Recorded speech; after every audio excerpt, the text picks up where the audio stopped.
Ali public school Balapur येथे हिंदी दिन साजरा. हिंदी कविता पठण स्पर्धेचे आयोजन 14 सप्टेंबर 2024. प्रत्येक प्रदेशात हिंदी भाषेचा प्रसार व्हावा यासाठी दरवर्षी 14 सप्टेंबर हा दिवस संपूर्ण भारतात हिंदी दिन म्हणून साजरा केला जातो. त्यानिमित्ताने स्थानिक राज मायनॉरिटी एज्युकेशन फाउंडेशन संचालित अली पब्लिक स्कूल बाळापूर येथे आज हिंदी दिन साजरा करण्यात आला. तसेच पूर्व प्राथमिक विद्यार्थ्यांसाठी हिंदी काव्य पठण स्पर्धेचे आयोजन करण्यात आले, ज्यामध्ये मुलांनी मोठ्या उत्साहाने सहभाग घेऊन हिंदी भाषा शिकून घेतली. त्यामध्ये त्यांनी लिहिलेल्या विविध कवितांचे पठण केले.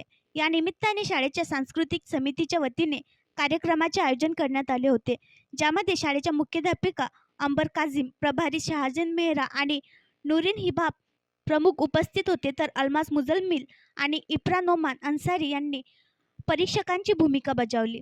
कार्यक्रमाच्या सुरुवातीला फिरदौस जमाल मॅडम यांनी विद्यार्थ्यांना हिंदी भाषेचे वैशिष्ट्य व गरज याविषयी माहिती दिली. मुख्याध्यापिका मॅडम यांनी शाळेत सुरू असलेल्या विविध उपक्रमांवर प्रकाश टाकला व शेवटी अल्मास मॅडम व इक्रा मॅडम यांनी मनोगत व्यक्त करून विद्यार्थ्यांचे मनोबल वाढवले व शाळेत सुरू असलेल्या विविध उपक्रमांचे कौतुक केले.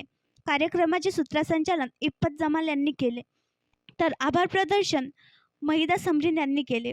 हा कार्यक्रम यशस्वी करण्यासाठी सांस्कृतिक समिती प्रभारी इफ्फत जमाल यांच्यासह रिजवान परवीन, फिरदौस जमाल, झीनत तबस्सुम, शाहजीन सदाब, शमीम बानो, महिदा समरीन, रुजीना हिजाब, रेहाना बाजी, कमर बाजी, नसिहा बाजी यांनी प्रथम प्रयत्न केले. आणखी नवीन व्हिडिओ पाहण्यासाठी आमच्या देशमुख एक्सप्रेस न्यूज चॅनलला सबस्क्राईब करा, लाईक करा आणि शेअर करा.